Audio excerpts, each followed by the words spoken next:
ada pokok. Oh, biji benih, sekam padi, peat moss, kokopit. Tak apa ni? Selamat pagi. Oh, selamat pagi cikgu. Wow, cikgu bawa sayur-sayur. Ya. Untuk apa cikgu bawa dari mana itu? Cikgu dari kebun. Oh, dari kebun. Ha. Cikgu datang dari kebun untuk bawa tapi kenapa itu? Hari ni kita nak belajar. Ha. Tajuk kita hari ni ialah reka bentuk sistem fertigasi. Fertigasi. Apa tu cikgu? Jom kita belajar. Jom.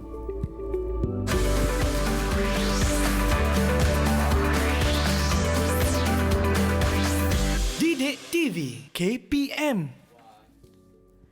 Salam sejahtera dan selamat pagi. Anda sedang menonton Teroka di Didik TV KPM bersama dengan saya, Sean Siu, selaku hos anda. Baiklah, sebelum kita mula, saya nak ingatkan kepada anda semua untuk sentiasa mengikut SOP yang ditetapkan bagi menangani penularan COVID-19. Seperti saya ni, memakai pelitup muka dan juga kerap cuci tangan dengan air dan sabun. Pastikan anda juga pakailah hand sanitizer ataupun gel pembasmi kuman untuk memastikan tangan anda sentiasa bersih. Dan juga apabila anda berada di tempat awam, jarak di antara satu sama lain itu kena jaga juga sekurang-kurangnya 1 meter. Dan seperti yang anda nampak kan, bukan pagi tadi, kejap tadi itu, anda nampak seorang cikgu yang bawa saya kan? Jom kita persilakan Cikgu Azrina. Hai cikgu. Selamat pagi cikgu. Cikgu sihat? Sihat. Dah makan ke cikgu? Oh, dah. Dah, saya pun belum makan tapi depan ni kita makan sayur. Tapi sebelum tu cikgu, apa kata kita amalkan SOP? Saya dah gunakan gel pembasmi kuman cikgu turut serta. Dan seperti yang anda nampak di rumah tu, saya dengan cikgu tu dalam lebih kurang 2 meter kan cikgu? Betul. Okey, baiklah cikgu, sebelum kita teruskan, mungkin cikgu boleh kenalkan diri cikgu. Nama cikgu dan juga daripada sekolah mana? Baik. Nama saya Puan Azrina binti Subo daripada SMK USJ 13. Okey cikgu. So, kita dah berkenalan anda. Apa kata kita berkenalan pula dengan murid kita yang ada dalam talian. Hai semua, selamat pagi. Alright, itulah dia muka-muka ceria kita. Kawan-kawan saya sebenarnya cikgu. Ya. Kawan-kawan saya, kita dah berkenalan sebelum ni. Tapi Betul. kita nak berkenalan juga dengan mereka yang menonton kat rumah. Nak bagi tahu siapa yang ada dalam talian. Kita mulakan dulu dengan Navina. Hai Abang Sean, hai Cikgu. Nama saya Navina Tirumugam. Boleh panggil saya Navina. Okey, terima kasih. Seterusnya, Amirul. Hai Abang Sean, hai Cikgu. Nama saya Muhammad Abdul Nakib. Boleh panggil saya Amirul. Okey, terima kasih Amirul. Dan seterusnya kita ada Andreas. Hai Abang Sean, hai Cikgu. Nama saya Andreas Ian. Abang boleh panggil saya Andreas. Okey, terima kasih Andreas. Dan seterusnya, siapa lagi yang belum? Ahmad. Hai Cikgu. Hai Abang Sean. Nama saya Ahmad Nijat bin Muhammad Musadik. Abang Sean boleh panggil saya Nijat. Nijat. Okey, terima kasih Nijat. Dan seterusnya kita ada Aimi. Hai Cikgu, hai Abang Sean. Nama saya Amy Syara binti Radwan. Dan Abang Sean boleh panggil saya Amy. Amy. Okey, salah sebut tadi. Sorry ya. Okey, dan yang terakhir tu siapa lagi belum? Saya kena tengok balik. Dania. Hai Abang Sean, hai Cikgu. Nama saya Dania Ira. Abang boleh panggil saya Dania. Okey, terima kasih Dania. Okey, nak tanya kepada anda semua, adakah anda bersedia untuk penerakan kita pada pagi ini? Macam tu je. Kalau sedia bagilah thumbs up. Ya, dah sedia dah. Okey, tak apa. Tapi saya lupa nak tanya cikgu. Apa sebenarnya yang kita akan teroka hari ni cikgu? Hari ni kita akan meneroka tajuk cikgu hari ni ialah reka bentuk sistem fertigasi. Yang itu tadi yang cikgu sebutkan cikgu. Ya, betul. Apa tu sebenarnya cikgu? Sistem fertigasi ni merupakan satu inovasi baru dalam pertanian. Jadi ini membuatkan kita ni lebih maju ke hadapan dari segi inovasi dalam pertanian tu sendiri. Dapat hasil yang banyak tau. Sebab tu cikgu bawa sayur tadi. Ni ada ni lebihan dia lah cikgu. Betul. Okey. Sekiranya anda nak tahu dengan lebih lanjut lagi ataupun sebelum kita meneroka dengan lebih mendalam lagi, apa kata kita berehat seketika dan kembali semula ke Teroka di Didik TV KPM.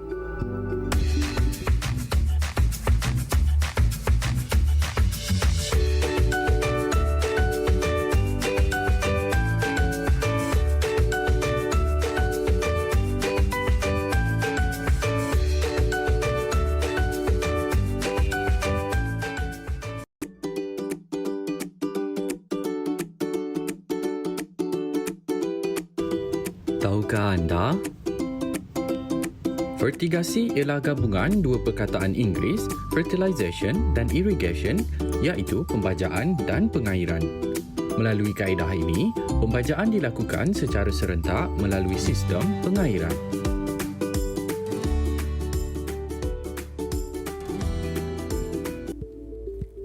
Kembali semula ke Teroka di Didik TV KPM bersama dengan saya Sean Steven dan juga Cikgu Azrina ya daripada SMK USJ 13 Subang Jaya Selangor. Baiklah cikgu, jom kita mulakan penerakan kita. Okey, baiklah. Hari ini kita nak belajar. Tajuk kita ialah reka bentuk sistem fertigasi. Ya. Jadi dalam pembelajaran kita hari ini, semua murid-murid di rumah dan juga di studio akan dapat memahami takrif maksud fertigasi. Selain daripada itu, kita juga akan mempelajari tentang mengenal pasti komponen utama dalam fertigasi itu sendiri. Jadi cikgu mulakan ya. Jadi maksud fertigasi itu sendiri ialah satu, pengeluaran tanaman, sistem pengeluaran tanaman yang menggunakan sistem pengairan dan pembajaan yang rapi. Ya. Okey, jadi larutan baja dan air akan disalurkan kepada zon pengakaran secara serentak, okey, menggunakan sistem pengairan. Okey. Jadi tapi tanaman ni still juga memerlukan cahaya matahari untuk menjalankan proses fotosintesis. Ya. Selain daripada itu, sistem fertigasi ini juga dia tidak menggunakan tanah. Syon tahu tak? Dia tak guna tanah. Dia macam lagi satu yang apa tu hidroponik. Dia macam tu lah itu. Lebih kurang lah nak cerita kan. Jadi dia tak gunakan tanah. Jadi media yang digunakan ialah kokopit ataupun sekam padi. Syon tahu tak apa kokopit? Macam tadi dah baca dah depan dia itu. Tapi sebenarnya apa benda tu saya tak pasti sangatlah itu. Kokopit tu ialah sabut kelapa yang dihancurkan. Okey, jadi hari ini sebelum kita meneroka panjang dan jauh lagi dalam topik kita iaitu sistem fertigasi, kita akan kenalkan dahulu. Jadi sistem fertigasi ini merupakan cabang kepada hidroponik. Okey. Jadi hidroponik ni ialah satu kaedah penanaman tidak menggunakan tanah. Tak ada tanah pun dalam hidroponik ni. Okey, kan? dia merupakan satu sistem yang secara umum lah itu. Dia berbentuk takungan. Okey, jadi hidroponik ni menggunakan larutan zat tu di dalam takungan tu sendiri. Okey. Larutan zat tu maksudnya baja lah di situ. Mari kita berkenalan dengan sistem dalam cabang dalam hidroponik. Jadi dalam hidroponik tu ada 6 kaedah. Okey, 6 kaedah dalam hidroponik tu iaitu yang pertama iaitu teknik aliran cetek. Jadi teknik aliran cetek ini larutan baja ini akan dimasukkan ke dalam palung. Yang ni atasnya dikenali sebagai palung. Okey, kemudian turun balik. Tapi macam mana dia nak masuk? Dia guna pump. Okey, pump ni akan bertindak masukkan air baja ini ke dalam palung tersebut dan turun balik. Teknik yang kedua, teknik aliran dalam. Teknik aliran dalam ni lebih kurang je dengan teknik aliran cetek ni, Sean. Okey. Kita tanya murid di studio. Apa perbezaan antara teknik aliran dalam dengan teknik aliran cetek? Siapa boleh bantu cikgu? Cikgu, saya nak cuba. Silakan. Teknik aliran cetek ni akarnya tidak tenggelam dalam air, manakala teknik aliran dalam akarnya tenggelam dalam air. Bukan sahaja itu, saiz palung teknik aliran dalam lebih lebar berbanding dengan teknik aliran cetek kerana akarnya kena tenggelam dalam air. Okey, betul ya. Terima kasih Dania. Okey, betul. Jadi tepat sekali dia bantu kita hari ini. Sebelum makan untuk Dania. Okey, seterusnya kita ada teknik takung. Teknik takung tu tadi macam Sean cakap tu yang dia dalam hidroponik tu tadi. Okey, jadi anak benih itu disemai di bekas di sini dan dia akan ada larutan baja di bahagian bawah. Tak ada pump pun, dia just bertakung di situ je. Jadi akar tu akan kena larutan baja di bahagian bawah ni. Okey, seterusnya kita ada teknik pasang surut. Teknik pasang surut ni dia menggunakan pump. Kemudian air itu akan masuk ke dalam dan dia juga menggunakan timer ataupun alat pengatur masa. Jadi cukup sahaja masanya yang ditetapkan, dia akan turun balik ke bawah untuk di bahagian bawah ini ya, air itu di bahagian takungan ini. Okey, teknik yang kelima iaitu aeroponik, di mana tanaman ini berada di bahagian atas dan baja ini diberi dengan kaedah nozzle ini dia sembur pada bahagian akar. Okey, ini dia tak macam dalam air lah, maknanya dia tidak macam dibasahkan terendam. je sikit. Dia tidak terendam. Jadi larutan baja ni akan kena di bahagian zon akar ni akan menyebabkan lebih efektif dia menyerap. Okey, seterusnya teknik yang terakhir iaitu teknik pengairan titis, di mana kita ada timer, kita ada pump dan baja akan dialirkan menggunakan pena penitis dan ada tiup mikro kat situ. Okey, jadi di situ kita dah berkenalan dengan teknik 6 teknik hidroponik. Seterusnya kita akan pergi kepada tujuan utama kita menanam fertigasi. Jadi kita ada 3 tujuan utama dalam menanam secara fertigasi. Murid-murid di studio boleh bantu cikgu ni. Boleh ya. So kita minta murid untuk bantu cikgu untuk tujuan yang pertama. Silakan. Teknik tujuan secara sistem fertigasi ini dapat mengelakkan tanaman daripada penyakit bawaan tanah yang disebabkan oleh kulat dan penyakit layu bakteria. Okey, betul ya. Jadi dia dapat mengelakkan penyakit bawaan tanah sebab tanah ni sendiri ada penyakit. Bukan pada daun saja, bawah tanah pun ada. Ya, sebab tu bila kita dapat elakkan penyakit bawaan tanah tu yang hasil kita dapat meningkat berkali ganda tu. Sebab media yang kita gunakan di sini apa tadi? Cikgu dah cakap dah tadi. Syan ingat tak? Baja. Tak. Media tanaman kita gunakan kokopit. Kokopit. Betul jawapan cikgu. Saya sebenarnya nak uji cikgu. Pandai. Okey, seterusnya kita minta lagi murid bentuk bantu untuk tujuan menanam secara fertigasi. Tujuan kedua dan ketiga. Siapa boleh bantu cikgu? Cikgu saya. Silakan Nijat. Siapa tu? Nijat, ya. Boleh memudahkan pengawalan serangga dan perosak tanaman serta memberi baja dengan lebih berkesan. Okey, betul ya. Kita boleh mengawal serangga sebab dalam kita membuat menanam secara kaedah fertigasi ni, kita akan ada rutin semburan racun serangga sebanyak 2 kali seminggu. 2 kali seminggu. Tak boleh langkah pun.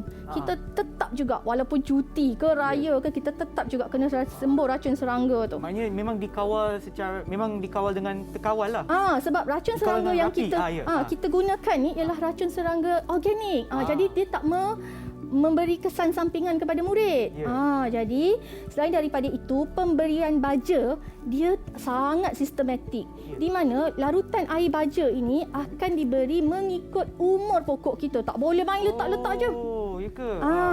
Jadi pembajaan yang betul, pengawalan pengawalan penyakit dan tanaman perosak ni dengan baik, jadi hasil kita akan lebih maksimum. Okey, baiklah. Kita nak pergi pula kepada kelebihan sistem fertigasi. Kita ada 8 kelebihan. Banyak tu, Igu. Betul, banyak. Okey, kita ada 8 kelebihan sistem fertigasi. Kita minta murid-murid di studio untuk membantu menerangkan kelebihan sistem fertigasi ni. Cikgu nak minta 2 kelebihan. Seorang kena sebut 2 kelebihan. Okey, baiklah. Silakan. Siapa nak sebut kali ni? Kita silakan Amy lah. Saya cuba, cikgu. Boleh. Antara kelebihan sistem fertigasi ni dekat cikgu, ia mendapat penggunaan baja cekak sebanyak 85% berbanding dengan kaedah tabur cuma dapat 30% sahaja penggunaan baja, serta penggunaan air secara efisien akan terus ke akar. Ya, betul ya Sean. Kita tengok kalau dia nak beri baja, dia akan terus menitis di bahagian polybag ni dan terus ke akar. Tak payah nak tabur-tabur. Bila kita tabur tu banyak membazir daripada kita beri ke pokok. Kadang-kadang rumput lebih gemuk daripada tanaman kita. Jadi air pun tak membazir, baja pun tak membazir. Okey, baiklah. Seterusnya kita minta murid untuk bantu cikgu kelebihan yang ketiga dan keempat. Siapa kita nak minta kali ni? Felina lah pula. Betul tak? Boleh. Felina belum jawab lagi kan? Belum. Silakan. Nak cuba? Okey, silakan. Itu dia. Pembajaan dilakukan serentak dan keperluan baja mengikut umur pokok. Sistem fertigasi boleh menghindarkan masa penyakit kerana media tanaman dan persekitaran bersih. Okey, betul ya, Andreas. Terima kasih bantu cikgu. Okey, jadi pembajaan serentak. Jadi kita tak payah nak pergi letak baja ni. Semua dikawal oleh sistem. Mudah tak? Mudah, Ego. Kita tekan butang. Tak payah nak tekan juga. Tak payah. Semua dikawal oleh timer. Timer akan mengawal pump. Pump akan mengalirkan air dan baja mengikut masa. Kalau di kebun cikgu, di sekolah, dia akan bagi baja pada pukul 8 pagi, 10 pagi dan pukul 12 tengah hari. Kemudian diikuti pula dengan air. Air itu dia akan diberi pada pukul 2, pukul 4. Tapi kalau cuaca panas, dia akan tambah rutin di mana pukul 6 kita bagi air lagi sekali. Maknanya pokok tersebut macam sentiasa ada makanan lah, Ego? Ya, ataupun sebab sentiasa ada bekal untuk menghasilkan fotosintesis. Betul, sebab let's say kita bagi baja pada pukul 8. 8.3 minit timer akan tutup. Jadi pemberiannya mengikut sukatan yang betul. Ini sangat tepat lah, Ego. Okey, mari kita tengok lagi kelebihan sistem fertigasi yang ke-5 dan ke-6. Siapa pula boleh bantu? Boleh saya bantu, cikgu?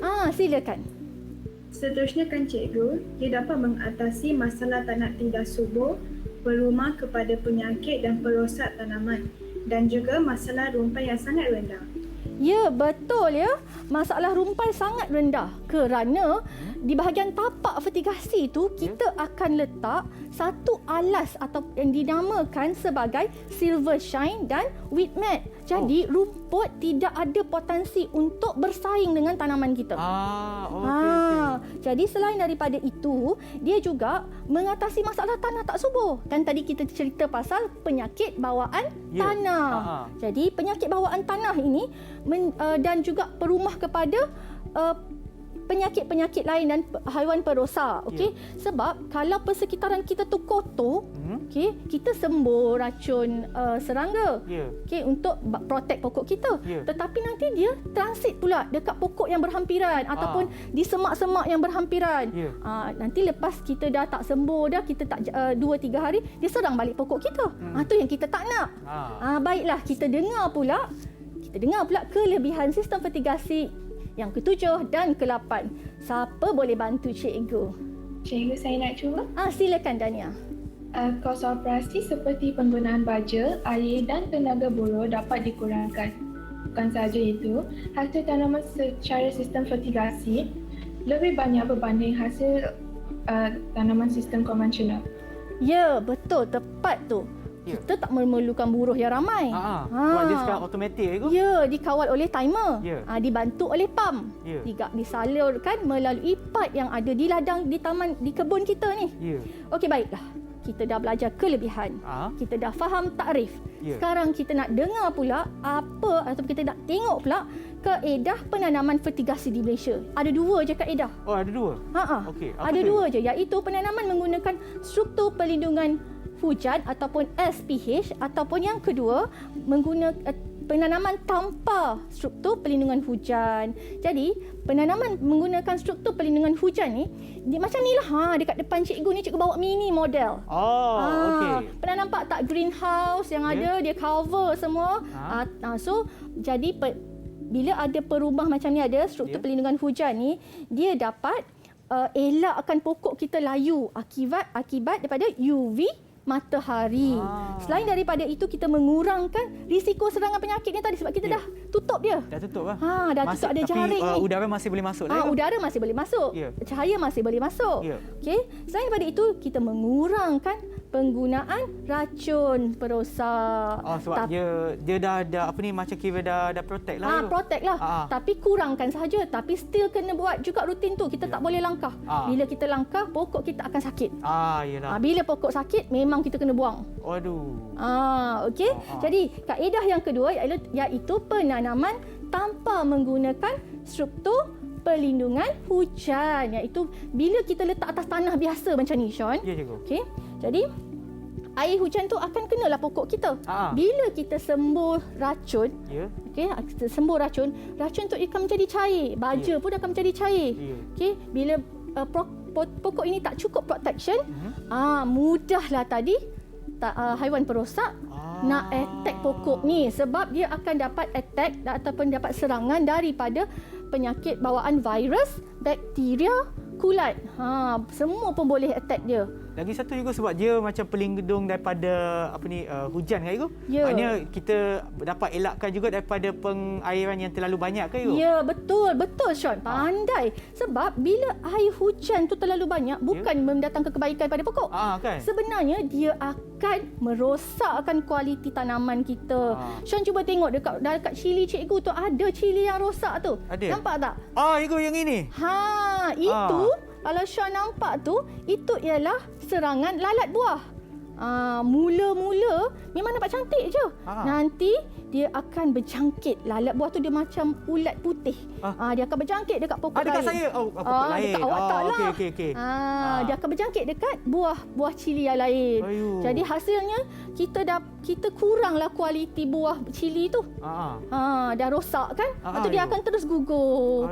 Tak dapat kita menuai hasil yang baik. Ya, betul. Okey, baiklah. Seterusnya kita akan pergi melihat kepada perbandingan sistem fertigasi dengan kaedah konvensional. Kali ni kita kena fahamkan murid. Murid-murid di studio pun kena faham, murid-murid di rumah pun kena faham. Okey, jadi kaedah fertigasi kalau kita bandingkan dengan kaedah konvensional ni, bukan semua tanaman kita sesuai untuk gunakan kaedah fertigasi. Kalaulah kita tanam kangkung guna kaedah fertigasi, kita rugi. Oh ya ke? Rugilah sebab baja untuk fertigasi ni mahal. Kos baja dan kos racun dia mahal. Berbanding kaedah konvensional, kangkung tu di tepi-tepi parit pun boleh hidup. Oh ya ke? Saya tak pernah tanam Igu. Saya tak pasti sangatlah. Tak apa, lepas ni Sean dah ada ilmu dah. Okey, baiklah. Seterusnya kalau kita tengok pula struktur perlindungan hujan ni. Okey, dalam struktur perlindungan hujan ni, kalau untuk kaedah fertigasi dia ada pilihan, sama ada kita nak guna struktur perlindungan hujan ataupun kita tak nak guna. Okay. Kalau konvensional, kalau kita tengok kat kampung, kita tak guna pun. Petani-petani di kampung tak guna pun struktur perlindungan hujan sebab kos nak bina struktur perlindungan hujan ni ada costingnya juga. Bukannya percuma ya, betul. Jadi itu melibatkan kos juga pada petani. Okay. Baiklah, seterusnya kita tengok dari segi sistem pengairan. Kalau kaedah biasa, siram je. Tak payah sukat-sukat. Okay. Tapi kalau kaedah fertigasi ni, dia guna kaedah titis dan baja. Dia lalu kat sini, dia akan terus kepada zon akar. Okey, seterusnya dari segi modal. Modal mungkin murid di studio boleh bantu? Okey. Siapa boleh bantu cikgu untuk terangkan modal pula? Cikgu saya tahu. Sila Amirul. Bagi sistem fertigasi ni, modal yang diperlukan tinggi, tapi untuk sistem konvensional rendah saja. Ya, betul. Okey, modal untuk pusingan pertama kita nak set up sistem kita ni tinggi. Sebab kita perlukan pipe, kita perlukan tangki, kita perlukan pump. Pump tu kalau saya di sekolah, saya gunakan 2 pump. Satu untuk alirkan baja, satu lagi untuk alirkan air. Jadi dia ada timer, ada penapis banyak sangat tu. Jadi pula tu kita tak tanam atas tanah, kita guna polybag. Polybag yang kita gunakan di sekolah lebih besar. Cikgu ni bawa yang comel je lah hari ni.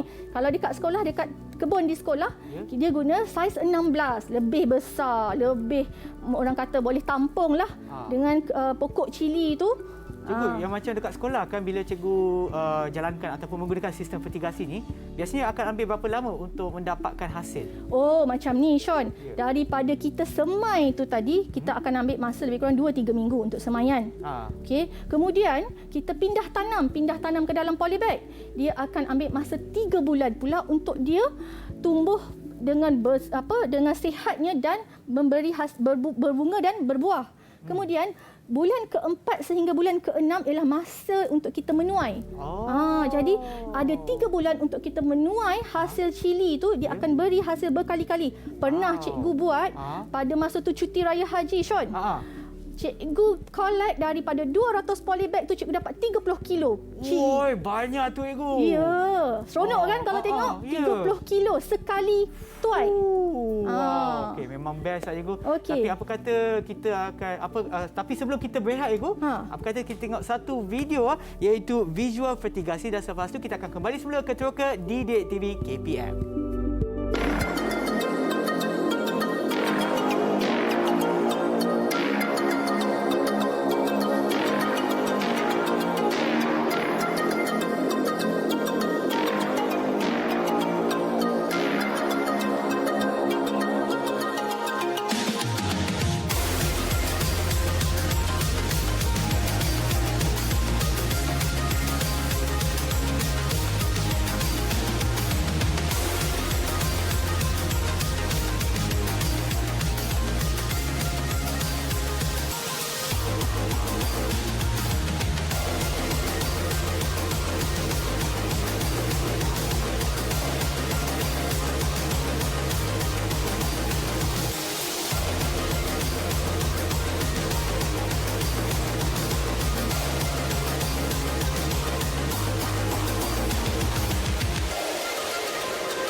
Tahukah anda? Fertigasi atas tanah sesuai dilakukan di kawasan rata dan tidak banjir, manakala fertigasi gantung pula sesuai di kawasan yang rendah dan kerap banjir.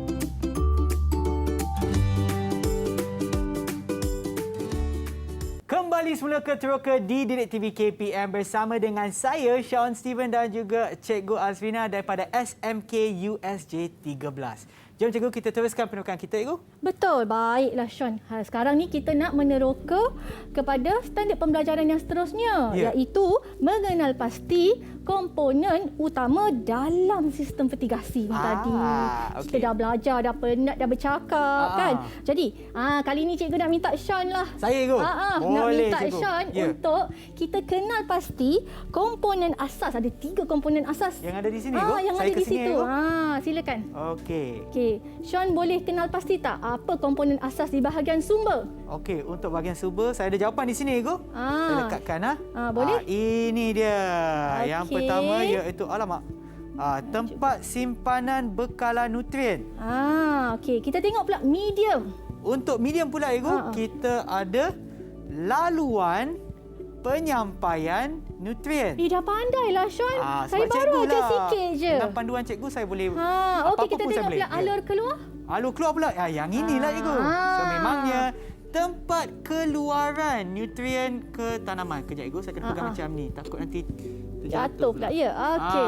Itu dia. Okey, baiklah. Jadi, hari ini kita akan memahami apa itu komponen utama. Sebab tadi kan kita cerita banyak peralatan yang kita perlukan dalam fertigasi ni. Ya. Iaitu, okey, kita tengok. Cikgu tak bawa lah tangki. Bawa tangki penuh pula studio kita. Ya kan? Okey, jadi tangki nutrien ni kita ada tangki untuk larutan pekat baja A dan baja B. So tangki biru ni kapasiti dia kita kena penuhkan dulu air sebanyak 100 liter. 100 liter? Ya. Banyak tu, Yu. Kita bancuhkan dengan serbuk baja A. Dia bentuk serbuk. So dah bancuh, sama juga untuk baja A dan B ni, penuhkan 100 liter, letak baja, kacau. Kemudian barulah kita akan sukat kepada tangki nutrien kita. Dalamnya penuh air, kita akan sukat 1:1. 1:1. 1:1. Jadi bila kita dah sukat tu tadi, kita akan test pula dengan isi meter. Tahu tak apa isi meter? Isi meter? Electroconductivity meter. Oh, okey. Okey, baiklah. Apa kegunaan tu, Ego? Nanti kita belajar. Okey. Lepas ni kita buat. Okey, baiklah. Seterusnya, pam air pula. Pam air ini dia berfungsi ni pam air ni. Dekat tangan cikgu ni. Yang ni yang besar, yang ni yang kecil. Yang ni kalau Sean nak buat mini fertigasi di rumah. Boleh ah? Boleh. Dia macam pam untuk yang pam ikan, yang tangki ikan ni. Samalah lebih kurang. Betul, ya. Okey. Okey. Jadi ini ialah pam. Pam ni fungsi dia untuk membekalkan air kepada tanaman kita pada waktu yang kita tetapkan. Apa pula medium kita nak tetapkan waktu? Di tangan cikgu ni ada benda ni. Murid-murid di studio, tahu tak agaknya apa benda di tangan cikgu ni? Cikgu, itu penapis kan? Ini bukan penapis. Ini ialah alat pengatur masa.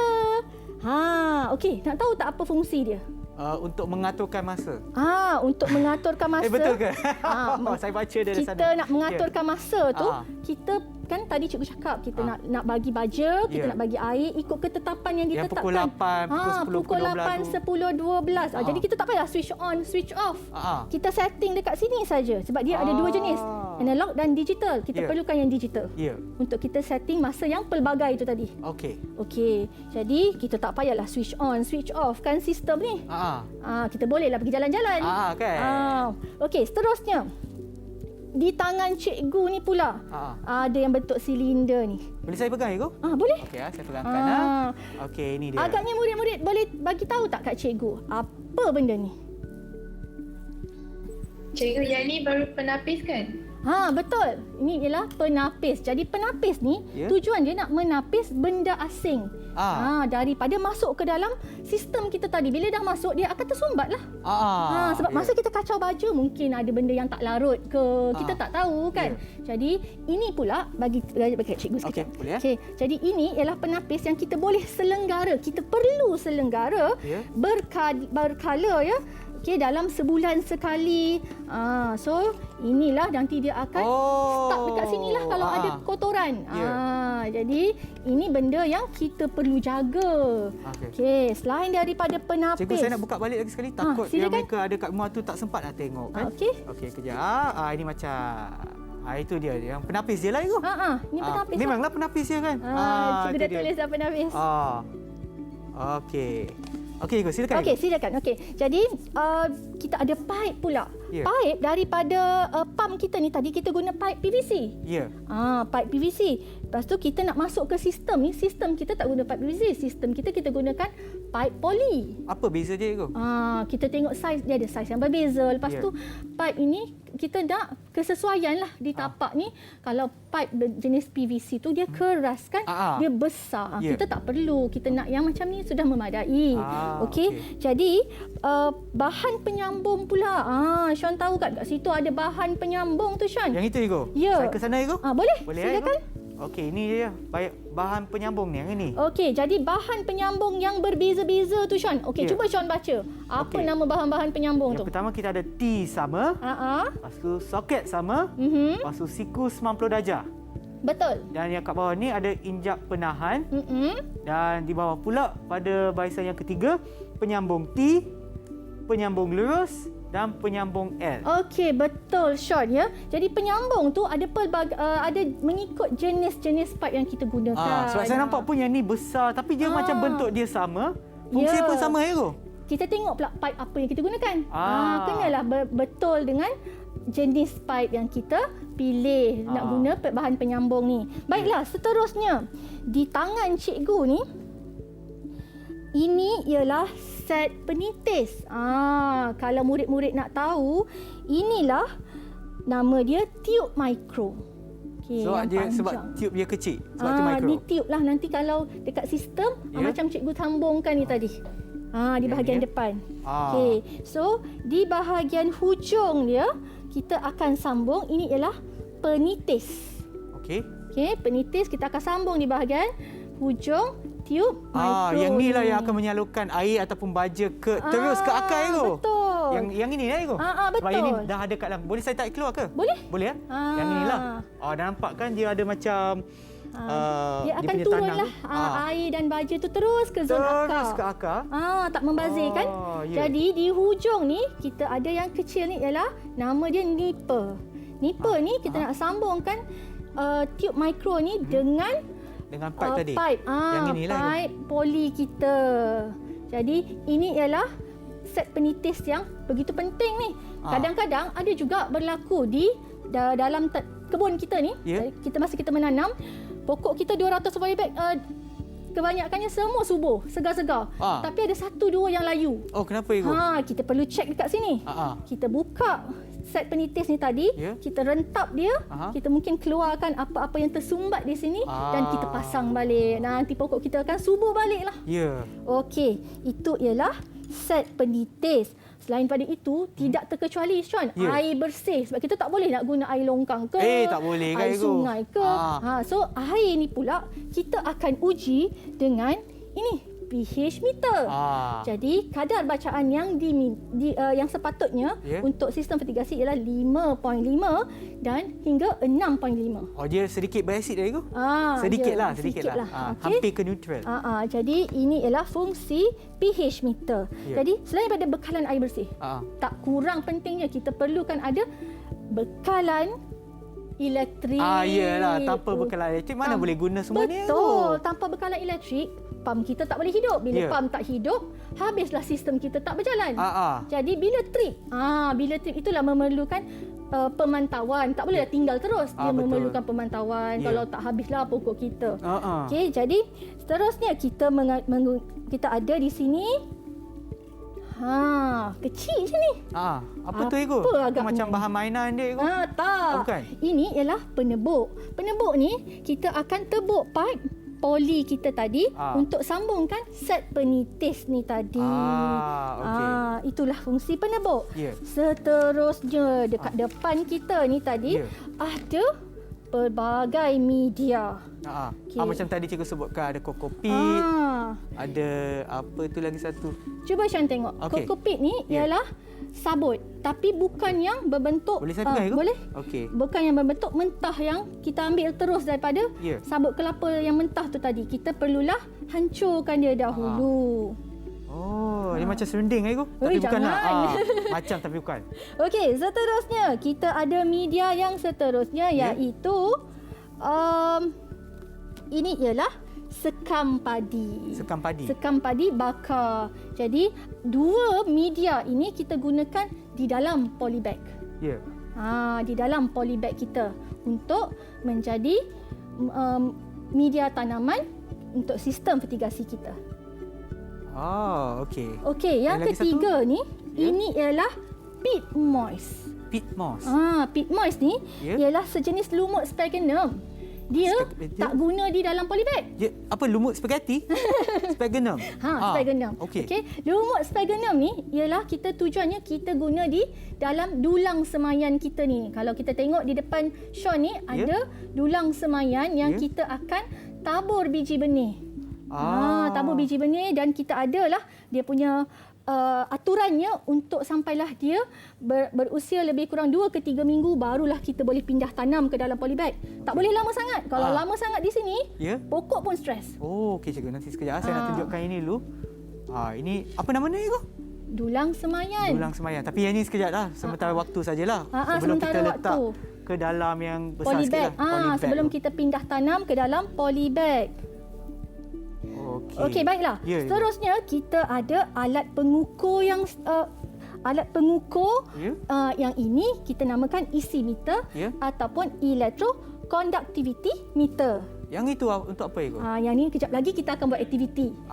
Kita akan bancuh baja A dan baja B, kita test dengan EC meter ni. Okey. Seterusnya kita ada biji benih. Biji benih kita perlulah pilih yang berkualiti supaya hasil tanaman kita pun berkualiti. Betul. Okey, baiklah. Okey, di studio cikgu nak minta Sean ambil baja B dahulu. Okey, letak dalam bekas ni. Okey, nanti cikgu saya alihkan yang ni cikgu. Okey, supaya semua boleh tengok. Tak ada. Okey, mungkin saya letak ni depan sikit cikgu boleh ya? Boleh. Baja B yang mana cikgu? Baja B yang cerah. Yang ini. Ya. Okey, ambil satu penutup. Okey, cikgu. Tapi cikgu, saya rasa macam sakit perut sikit cikgu. Mungkin saya boleh rehat sekejap cikgu, lepas tu kita kembali semula. Kita buat ni lepas rehat boleh? Boleh. Okey, kita kembali semula dan selepas ni kita akan kembali semula ke Teroka di Didik TV KPM. Sakit perut.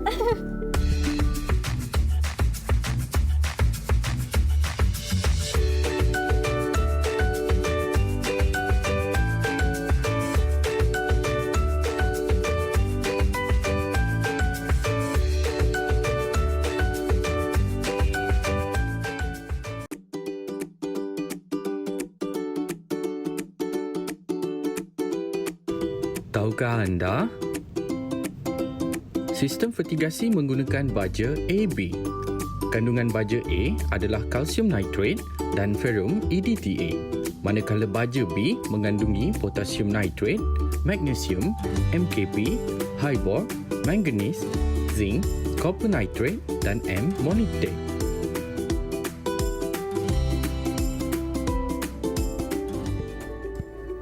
Kembali semula ke Teroka Didik TV KPM bersama dengan saya Sean Steven dan juga Cikgu Azrina. Okey, tadi sempat pula bagi tanda saya kena pakailah hand sanitizer, pastikan bersih. Okey cikgu, sebelum kita nak rehat tadi cikgu nak minta saya untuk campurkan baja kan cikgu? Ya, betul. Okey, kita mulakan dengan mana cikgu? Mulakan dengan baja B. Baja B ya. Ni okey, saya letak ni kat tepi. Baja B cikgu? Masukkan satu penutup. Satu penutup. So yang baja B ni kenapa kita mulakan dengan baja B dan bukan dengan A dulu cikgu? Dia ada banyak kandungan. Kandungan dia lebih banyak berbanding baja A. Macam ni cikgu? Masuk je terus. Masuk terus. Okey. Okey, saya masukkan baja A. Okey. Lepas tu saya akan minta Sean kacau. Okey. Kacau. Soalnya dua-dua baja ni, baja A, baja B dimasukkan dalam air cikgu? Ya, dan air pun dia kena ada sukatan yang betul lah cikgu? Air tu kita akan masukkan dalam tangking warna hitam ni lah. Ini contoh je adalah macam lah. mana. Okey. So saya gaulkan. Okey, dah. Okey, kita akan test. Okey, jadi bacaan di sini. Okey, berapa bacaan dia Sean? Okey. Dia berubah-ubah. Dia berubah-ubah. Okey, kita mungkin tengok. dia 6560. Okey. Okey, mungkin saya boleh tunjuk. Saya boleh tak cikgu tukarkan sikit? Tak apa. Bacaan dia ialah 1600. Saya dah tarik ni dia dah. Dia dah ni lah. 1600 1,600. Jadi 1,600. Okey. jadi bila bacaan yang bersesuaian, kita kena tengok pula dengan umur pokok. Oh. Oh macam tu ah. Ya, kita tak boleh main agak-agak je. Sebab mengikut tahap umur, dia Ya. ada sukatan air dan sukatan baja yang sesuai. Barulah hasil dia lumayan. So maknanya kalau dia tak bagus tu kita kena campur lagi lah. Maksudnya kalau kita tak dapat sukatan yang bertepatan, kita akan tambah lagi lah baja tu. Sama ada tambah air ataupun tambah baja lah untuk pastikan dia punya tahap tu betul sesuai dengan pokok. Betul. Okey, cikgu nak cerita pula pasal pengurusan tapak. Jadi pengurusan tapak ni kita perlukan tapak yang rata, kita perlukan air yang bersih. Selain daripada itu, kita perlukan anggaran kos di sini. Kosnya agak tinggi lah. Sebab itu peralatannya banyak kan, macam-macam. Jadi untuk musim kedua kita dah makin rendah sikit dah. Kita tak perlu beli pam, kita tak perlu beli timer. Kita dah beli semua pada permulaan kan. Permulaan Lepas dah sahaja. tu cuma nak kena ada penyelenggaraan, nak pastikan semua berjalan dengan okey lah. Even kokopit pun kita tak payah beli untuk musim kedua. Jadi untuk itu sistem pengurusan pengairan juga penting.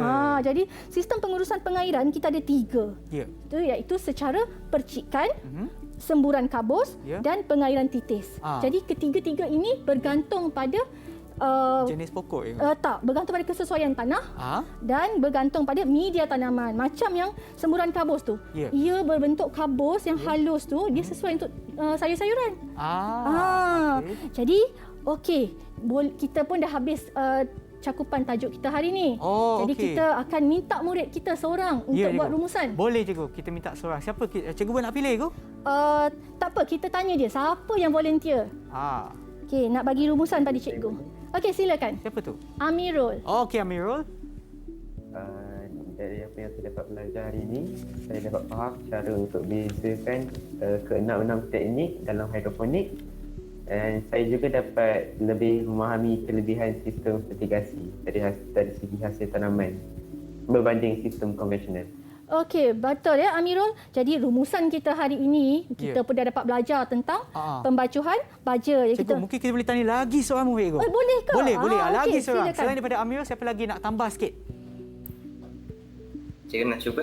Okey, silakan Andres. Pengetahuan dalam mengurus sistem fertigasi memerlukan ilmu yang mendalam supaya dapat memaksimumkan hasil. Betul. Okey, silakan. Teknik pembacuan baja A dan baja B yang betul. Betul ya. Tadi kita dah tengok macam mana nak bancuh. Jadi kita tak boleh agak-agak. Betul. Kita kena macam Andreas cakap tu, kita kena ada ilmu yang betul. Kalau kita main letak je, bazir masa, bazir tenaga. Ilmu sangat penting untuk menguruskan sistem fertigasi ni. Maksudnya kita tak boleh main agak sini, tak boleh. Okey, jadi rumusan pada saya ya. Okey, jadi kita telah memahami 5.1.1 iaitu takrifan sistem fertigasi. Selain daripada itu, kita memahami kelebihan dan boleh membandingkan antara sistem fertigasi dengan konvensional. Okey, yang akhir sekali kita dapat mengenal pasti komponen-komponen utama dalam sistem fertigasi kita. Jadi bila dah faham semua ni, barulah kita ada ilmu. Ya, betul. Dan memang seperti yang cikgu sebutkan tadi, ilmu tu sangat penting sebab kalau ilmu tu kita tak tahu kita main buat je, mana tahu kita salah letak salah pasang dia punya pump ataupun alat pengatur masa. Mungkin sepatutnya pukul 8, 10, 12 kita letak pukul 8. Lepas letak pukul 12, pukul 4 kita main letak je, kita tak tahu. Mungkin apa yang dipasang tu betul, tapi bila nak terus nak pastikan tumbuhan ataupun sayur tu betul, keluar dengan baik, yang tu sangat penting cikgu. Lagi sekali cikgu. Satu lagi saya nak tambah. Jenis varieti tanaman juga penting. Betul, bukan cikgu. semua tanaman sesuai untuk kaedah fertigasi kita. Betul. Memang hari ini kita banyak belajar kan cikgu berkenaan dengan sistem fertigasi. Lagi sekali terima kasih cikgu atas perkongsian ilmu cikgu kepada mereka yang berada di rumah dan juga dalam talian. Harap dia dapat memanfaatkan anda, dan kita akan berjumpa lagi di episod yang seterusnya di Teroka di Didik TV KPM. Bye, jumpa lagi.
TV KPM